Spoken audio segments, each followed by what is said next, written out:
Gadis ini tidak tahu bahwa dia adalah putri seorang Taipan. Ia telah magang di perusahaan orang tuanya selama 2 tahun. Karyawan di perusahaan itu berlomba untuk menekannya. Setiap hari menyuruhnya menuangkan air untuknya, membawakannya teh, bahkan menyuruhnya memungut barang di tempat sampah. Meski begitu, ia tetap sangat optimis dan mencintai kehidupannya. Dan alasan dia menerima untuk melakukan hal-hal ini adalah karena 2 hari kemudian dia akan dipromosikan menjadi karyawan tetap. Gadis bernama Zian lahir dari keluarga kaya. Tetapi 20 tahun yang lalu, karena kelalaian ibunya, mereka berpisah. Hari itu dia membawa putrinya berbelanja. Ketika ia turun dari mobil, ia melihat putrinya tidur nyenyak di kursi belakang. Karena ia ingin membiarkannya tidur lebih lama, jadi ia menurunkan kaca jendela belakang, lalu meninggalkannya di mobil sendirian. Tak lama kemudian seorang wanita lewat. Mengetahui bahwa jepit rambut di kepalanya bernilai 600 juta. Dia menjadi serakah. Dia melihat sekeliling dan tidak melihat siapapun. Kemudian meraih dan membuka grendelnya. Buka pintunya. Bertekad untuk mengambil jepit rambut dari kepala gadis itu. Siapa sangka, saat dia masih belum bisa melepas jepit rambut, gadis itu tiba-tiba terbangun. Ketika dia putus asa, dia dengan tegas mengambil gadis kecil itu dan melarikan diri. Setelah mendapatkan jepit rambutnya, dan bersiap untuk membawanya kembali ke mobil, dia menemukan ibunya sedang mengemudi ke arahnya. Dia panik dan berpikir dia akan mati. Cepat berbalik. Tapi mobil itu melewati mereka, dan tidak ada niat untuk berhenti. Baru kemudian wanita itu menarik napas dalam-dalam. Namun sampai sekarang, sang ibu belum menyadari putrinya hilang. Ketika dia menoleh untuk melihat ke belakang, dia menemukan bahwa putrinya tidak ada. Dia berbalik dengan panik, menemukan seorang gadis. Tetapi pada saat inilah sebuah truk melaju kencang, menyebabkan mobil terlempar 10 meter dengan inersia. Sang ibu juga mengalami koma. Ketika dia bangun, sebulan telah berlalu. Kemudian ia mengandalkan pasukan Taipannya. Beri hadiah 6 miliar untuk siapa saja yang menemukan putri mereka. Berita kehilangan disiarkan langsung terus-menerus setiap jam. Tapi tetap tidak ada jejak putrinya. 25 tahun kemudian. Yang tidak dapat dipercaya oleh sang ibu adalah putrinya bekerja di perusahaan keluarganya. Apalagi ia sering dibully. Selama jam kerja, direktur memerintahkannya untuk membawa putrinya ke kelas tambahan. Setelah menjemput putri direktur, dia akhirnya punya waktu untuk berkumpul dengan teman-teman sekelasnya sebentar. Baru saja duduk, direktur menelepon lagi, minta dia pergi ke rumah sakit untuk menjemput ayah mertuanya. Demi menjadi karyawan tetap, ia hanya harus menanggungnya secara diam-diam. Bergegas ke rumah direktur, di telepon direktur terus mendesak, menekan pedal gas untuk mempercepat laju kendaraan. Sayangnya terjadi kecelakaan. Dia menabrak bagian belakang mobil seorang pria. Karena ini mobil direktur, dia tidak berani menghubungi perusahaan asuransi, tetapi hanya menawarkan untuk membayar. Namun pria itu menagih 30 juta. Langsung tercengang. Bagaimana mungkin seorang trainee sepertinya memiliki uang sebanyak itu? Pria itu menganggapnya menyedihkan dan setuju untuk mengizinkannya, memberikan kompensasi sebanyak yang dia bisa. Keduanya berjanji akan bertemu besok untuk menyelesaikan masalah ganti rugi. Tapi dia tidak tahu bahwa pria di depannya adalah anak dari presiden perusahaan tempat dia magang. Pria itu adalah pewaris perusahaan ATS. Setelah tiba, istri direktur menghinanya dan kemudian memerintahkannya untuk memuat mobil. Setelah mobil pergi, Dian menatap ke langit, menyalahkan Tuhan karena memperlakukannya seperti itu. Di sisi ini, keluarga Chaebol menerima bingkisan. Ketika wanita itu membukanya untuk melihat, di dalamnya ada 2 sikat gigi dan sepucuk surat. Isi surat itu memintanya untuk menjalani tes DNA. Salah satu kuas itu milik putrinya yang telah hilang selama 25 tahun. Berpikir ini adalah tipuan lain dari scammers, dia dengan marah melemparkan kotak itu ke tanah. Pada saat ini, nomor aneh mengirim gambar. Membukanya untuk melihatnya. Ternyata ini adalah jepit rambut sang gadis tahun itu, disertai dengan foto 2 gadis. Wanita itu melihat foto tersebut dengan suasana hati yang riuh. Siapa orang di foto itu? Dan ia buru-buru membandingkan jepit rambutnya dengan foto itu. Akhirnya diputuskan bahwa ini adalah jepit rambut yang dikenakan putrinya pada hari kepergiannya. Lihatlah putri yang telah saya cari selama 25 tahun terakhir. Dia sangat terkejut sehingga dia pingsan. Ia telah berusaha sangat keras. Namun pada akhirnya hanya berpelukan tentang kekecewaan. Hanya satu orang yang dipilih sebagai pegawai resmi Departemen Pemasaran. Tak satu pun dari 6 peserta pelatihan yang dipilih. Upaya yang mereka lakukan akhirnya dirampok oleh seseorang yang memiliki relasi. Dan dia adalah teman sekelas sekolahnya. Bahkan kemarin mereka bertemu di acara gathering. Dia bertanya mengapa Harzu tidak ada pada pertemuan kemarin. Dengan acuh tak acuh mengatakan bahwa dia ingin melihat penampilannya yang bungkuk. Mengapa dia begitu menahan diri? Aku akan membunuhmu. Kemudian kedua wanita itu bergegas untuk saling merobek. Hal itu cepat menarik perhatian orang-orang di sekitar. Adegan ini terlihat. Tetapi dia tidak mengenali gadis di jalan yang benar. Orang yang sama yang menabrak mobilnya tadi malam. Xian tiba-tiba memukul wajahnya. Menyaksikan adegan ini, dia juga melebarkan matanya karena terkejut. Begitu saja, dua orang dengan cepat dibawa ke stasiun. Ia bersikeras mengajukan gugatan.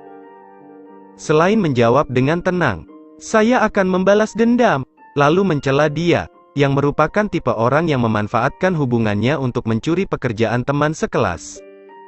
Melihat pihak lain akan mencelanya, dia langsung ketakutan dan menundukkan kepalanya. Ayah akhirnya muncul untuk memecahkan kasus ini. Ayah Harzu tak lupa meninggalkan sebuah kalimat untuk Xian, yang merupakan kenyataan. Kalimat ini membuatnya mengerti. Tidak peduli seberapa keras Anda mencoba, itu tidak sebagus seseorang dengan keluarga yang terhormat. Meski tidak dituntut, tapi tetap saja ia dipecat dari perusahaan.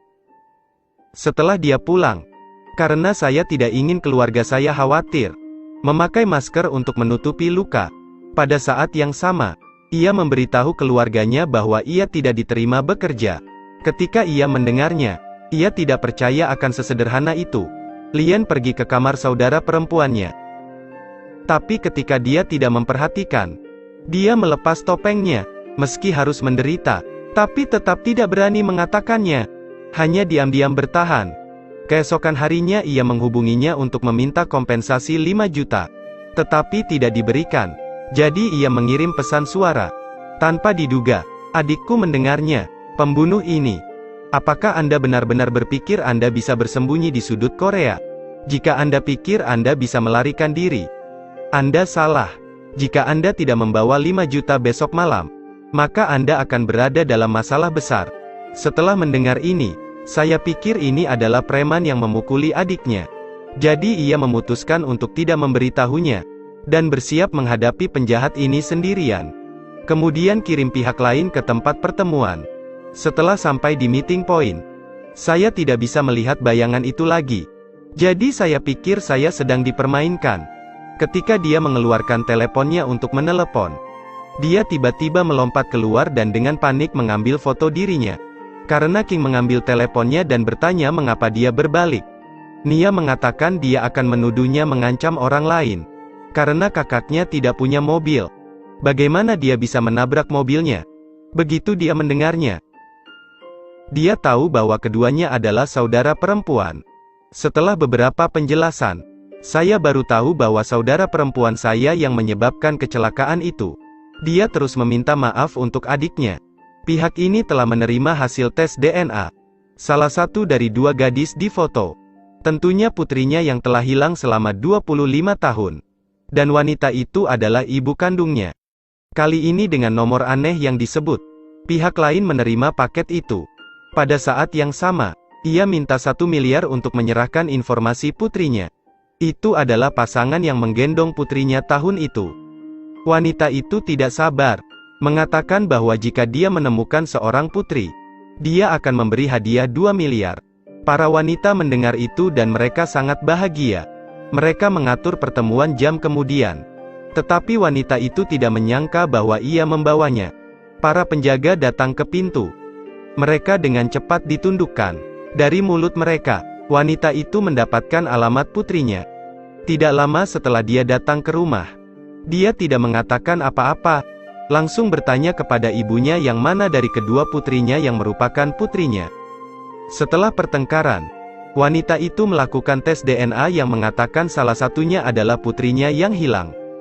Ibu tidak bisa menyembunyikannya lagi. Saya hanya harus mengakui bahwa Xian adalah anak yang saya ambil. Apakah itu Xian? Ini adalah ibu paling tidak berperasaan yang pernah saya temui. Benar-benar tidak menyadari salah satu dari dua anak yang lari ke jalan. Ketika ibu mendengar suara tabrakan, dia berbalik. Putrinya pergi untuk selamanya. Setelah kehilangan putrinya, dia menyalahkan dirinya sendiri. Dalam perjalanan pulang setelah pemakaman putrinya, dia menemukan seorang gadis kecil duduk dan menangis. Menatapnya karena usia yang sama dengan putrinya. Segera memutuskan untuk membawanya kembali. Tanpa diketahui anak ini adalah putri dari keluarga Taipan. 25 tahun kemudian, setelah adu mulut yang sengit, pada akhirnya, dia hanya harus mengakui bahwa dia adalah seorang budak.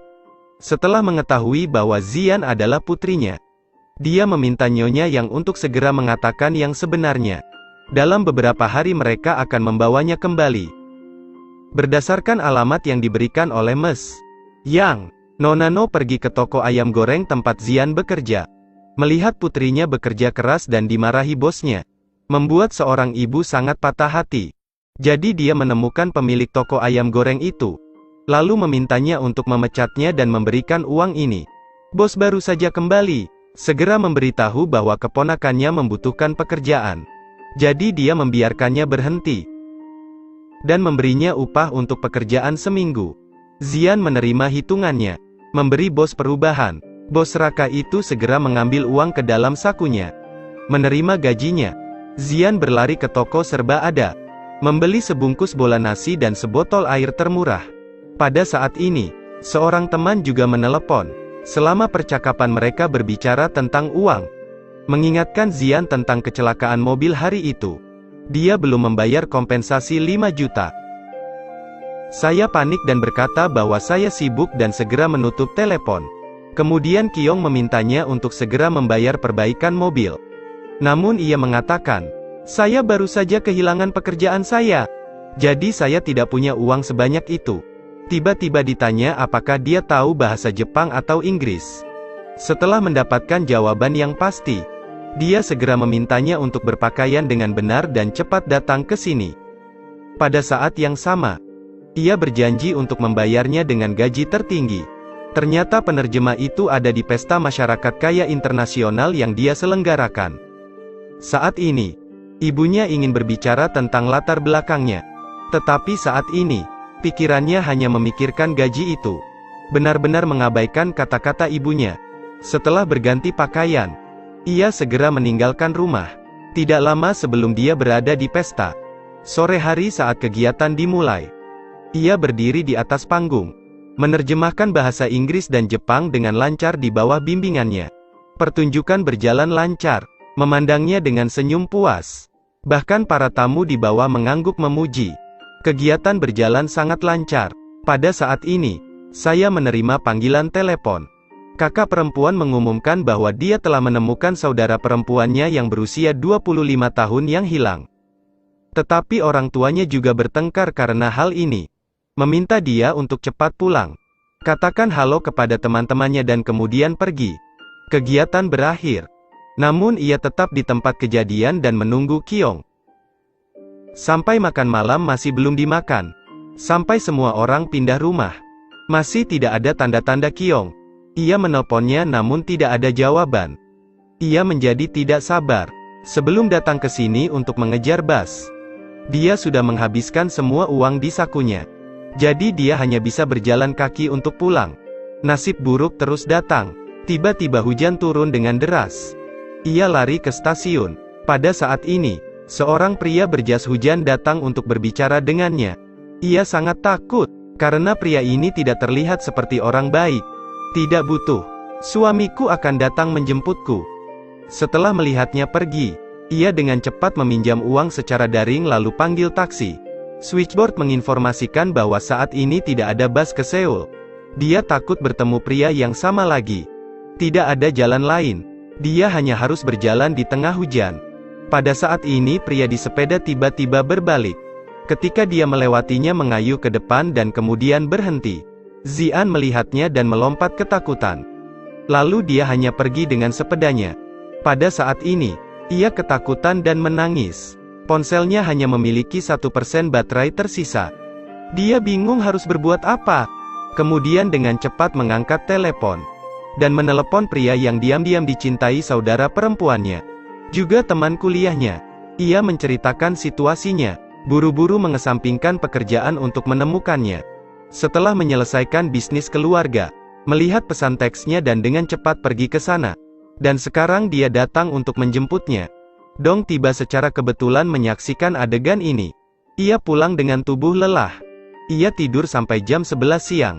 Ibu masuk ke kamar untuk membangunkannya. Lalu beri dia baju baru. Minta dia untuk berdandan dan mengenakan pakaian yang rapi. Ia sangat kebingungan. Kemudian mengikuti ibunya naik taksi ke restoran. Awalnya, dia mengira ibunya membawanya ke restoran untuk melihat-lihat. Sang ibu berkata untuk menunggu sampai di sana. Setelah tiba di restoran, mereka dibawa ke ruang VIP oleh direktur. Lihatlah dua orang yang duduk di dalam. Ia sangat bingung dan bertanya, "Ibu, siapa mereka?" Dia bilang ini temannya. Namun sama sekali tidak menyadari bahwa orang yang duduk di hadapannya adalah orang tua kandungnya. Itu juga adalah ketua dan istri perusahaan yang menyambut mereka. Lalu duduk bersama. Pada saat ini, Presiden Choi memesan hidangan yang lezat. "Saya pikir ibu saya memperkenalkan saya untuk bekerja." Presiden Choi dengan lembut memintanya untuk mencoba makanan saat masih panas. Bingung. Dia mengangguk. Kemudian makan sepotong besar. Wanita itu memandangnya. Ia seperti harimau yang kelaparan. Lalu tiba-tiba meneteskan air mata. Presiden Choi meminta manajer restoran untuk mengeluarkan semua hidangan. Dian belum makan sepanjang hari. Ia hanya fokus makan. Tidak pilih-pilih. Karena makanan di sini enak sekali. Mungkin karena aku belum makan seharian. Wanita itu berkata bahwa dia belum makan sepanjang hari. Segera berbalik untuk melihat nyonya yang dengan ekspresi tidak senang. Yang menjelaskan bahwa putrinya tidak pilih-pilih sejak usia muda. Dia juga menyebutkan banyak kekuatannya. Mendengar ibunya memujinya, dia hampir tersedak nasi. Nona No melihat ini dan memintanya untuk makan perlahan. Setelah meneguk air, teringat ketika dia magang di perusahaan ATS. Dia melihat dua orang di majalah. Mereka adalah suami istri dari presiden perusahaan ATS. Ia melihat keduanya dengan takjub. Kemudian dia bertanya dengan suara rendah bahwa dia mengenal dua orang ini. Dia menjawab bahwa itu semua berkat dia. Bingung. Dia tidak mengerti. Faktanya, mereka adalah orang tua kandungnya. Xian mengira dirinya salah dengar. Ketika ibu mengulanginya lagi, dia berbalik untuk melihat keduanya dengan mata yang luar biasa. Dia memintanya untuk hidup harmonis dengan orang tua kandungnya di masa depan. Setelah mengatakan itu, ketika dia berbalik untuk pergi, Xian melihat ibunya pergi dan berlari dengan tasnya. Saat ini, Presiden Choi tiba-tiba memanggilnya. "Tetap di sini." Xian setelah meminta maaf, buru-buru pergi. Keduanya kembali di rumah, menceritakan kisah ini kepada Jo Kaye dan putri bungsunya. Zo Kyung mengatakan bahwa dia akan membantu orang tuanya meyakinkan saudara perempuannya untuk kembali ke rumah dan tinggal. Di malam hari, ia menunggu ibunya di gerbang. Dia melihatnya berpakaian tipis. Segera pergi, memarahinya sekali. Tapi dia berpose menggoda untuk menggoda ibunya. "Apakah kamu seksi? Beritahu ibumu. Bahkan jika kamu adalah wanita surgawi, maka jangan pernah meninggalkan rumah ini." Tapi nyonya yang memintanya untuk segera kembali ke rumahnya. Hanya dengan begitu dia dapat memenuhi mimpinya untuk belajar di luar negeri yang selalu dia cita-citakan. Namun antara belajar di luar negeri dan keluarga, dia akan memilih keluarga. "Saya ingin bersama ibu saya." Saat kembali ke rumah, Xian melihat kerabatnya yang telah tinggal bersamanya selama 25 tahun terakhir. Memutuskan untuk meninggalkan kehidupan yang kaya. "Lalu beritahu ibumu pilihanmu." Keesokan harinya, ketika dia mulai bekerja sebagai pelayan, seseorang memanjat kepalanya. Ketika dia membantu seorang pelanggan untuk membawa barang-barang ke dalam mobil, Dia dihadang oleh sebuah mobil. Dia pergi ke depan untuk mengingatkan mobil agar mundur sedikit. Tetapi orang di dalam mobil mengatakan dia tidak tahu cara mengemudi, karena harus masuk melalui celah sempit. Pada saat ini, telepon berdering. Dia pikir itu karena Kyong menelepon untuk membayar gajinya sehari sebelumnya. Memang benar orang gila itu tidak menyangka bibi di dalam mobil mendengar kalimat ini. Segera turun dari mobil. Dia pikir dia memarahi dirinya sendiri. Buru-buru menjelaskan bahwa ada seseorang yang terus mengiriminya pesan untuk mengganggunya. Anda hanya mengatakan siapa yang mengirim pesan itu. Pihak lain mengangkat tangannya untuk melihat teleponnya. Ketika dia hendak mengeluarkan ponselnya, dia langsung mengambilnya. Saya ingin mengatakan sesuatu, tetapi saya tidak berani. Tanpa diduga, itu adalah pesan dari ibunya. Wanita itu mengira dia berbohong. Pada saat ini, saya juga membeku. Buru-buru menjelaskan bahwa semuanya hanya kesalahpahaman. Tapi dia pikir dia sedang mengolok-oloknya. Pada saat ini, putrinya dan manajer hotel segera memberitahu apa yang terjadi pada putrinya.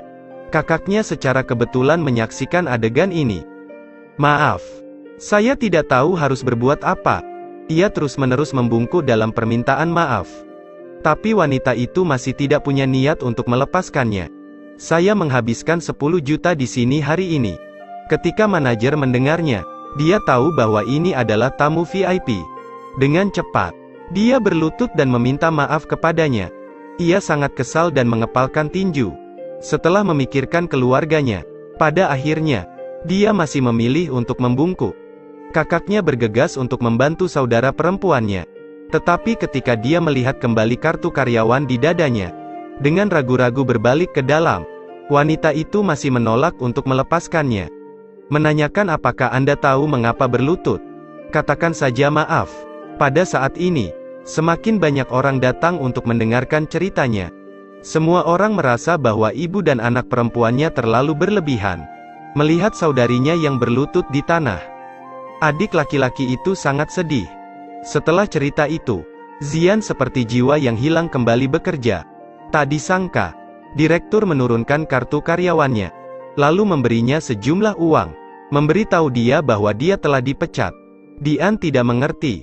Jelas, dia berlutut. Namun direktur menjelaskan ini sebuah permintaan. Bahkan mengatakan bahwa dia seharusnya berlutut di tempat pertama. Karena dia berlutut terlambat, membuat pelanggan tidak senang. Senyum yang menyembunyikan kekecewaan dan ketidakadilannya terhadap kehidupan. Tidak ingin keluarganya mengetahuinya, dia mencoba untuk tetap tersenyum. Saat ini, karena dia tiba-tiba menemukannya, dengan cepat bersembunyi ke satu sisi. Awalnya ia bermaksud untuk menjelaskan, tapi sikap cerobohnya benar-benar membuatnya marah. Baru saja bertemu dengannya dan meminta uang untuk memperbaiki mobil. Minta dia untuk segera membayar semua uang itu untuknya. Ia langsung ketakutan. Lihatlah sosoknya yang tegang mencengkeram tangannya. Dong berkata dia tidak membutuhkan uangnya, tapi hanya ingin mengerti, jika tidak ada syarat. Anda tidak boleh memiliki temperamen seperti itu. Setelah itu, dia pergi. Setelah dipermalukan, dia akhirnya tidak bisa menahan emosinya lagi. Dia dengan hangat berlutut di tanah menangis keras. Dia tidak tahu bagaimana harus terus menderita karena masalah uang lagi. Akhirnya memutuskan untuk menelepon ibu kandung saya. Bisakah Anda meminjamkan saya 20 juta? Oke, ini dia episodenya. Jangan lupa klik follow untuk melihat perkembangan episode selanjutnya.